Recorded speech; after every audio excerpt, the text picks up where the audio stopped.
Salut les écoliers, une nouvelle vidéo pour vous en direct du Vendée Globe. Je suis enfin dans les mers du Sud, donc à comprendre le sud-sud-sud de l'Atlantique pour le moment. Et en espérant bientôt passer le cap de Bonne-Espérance qui est la pointe toute sud de l'Afrique. Alors, première question, il m'a donné envie de faire de la voile et le Vendée Globe. Alors moi, c'est au début, j'ai fait de la voile en famille. On m'inscrivait à des stages de voile quand j'étais petite et que j'allais en vacances en Bretagne au bord de la mer.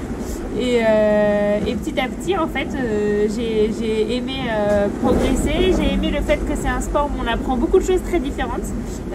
Il y a de la mécanique, il y a de la météo, il y a de la tactique. On apprend aussi beaucoup sur soi, sur sa gestion psychologique. Donc c'est ça qui m'a donné envie. Et puis petit à petit, au fur et à mesure, j'ai d'abord eu envie de faire une première grande transatlantique, donc une traversée atlantique en solitaire en 2017. Et au fur et à mesure, je me suis lancée sur le Vendée Globe, mais ça s'est pas fait du jour au lendemain.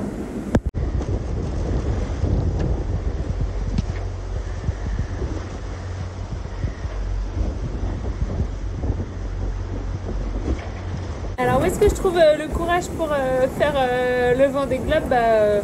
Je sais pas trop, c'est vrai que c'est pas toujours facile, il y a parfois des conditions qui sont pas évidentes, c'est un petit peu stressant, un peu intimidant, il y a des moments où j'ai peur et tout ça, et donc forcément pour moi la définition du courage c'est le fait d'affronter ses peurs, donc oui il en faut un petit peu pour s'inscrire sur le Vendée Globe.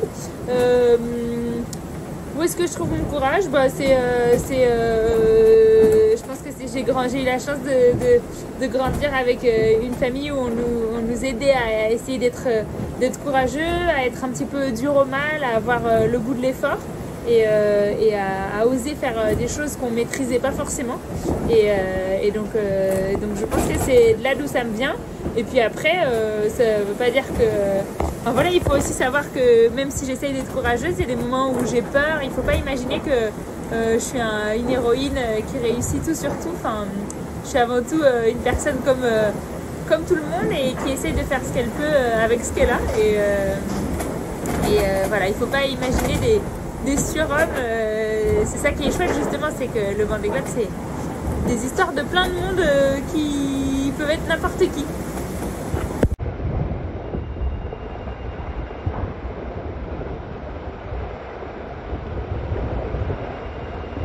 Alors ouais, il m'est déjà arrivé d'avoir le mal de mer. C'est pas quelque chose de très amusant parce que quand on a le mal de mer, c'est comme quand on a mal au cœur en voiture.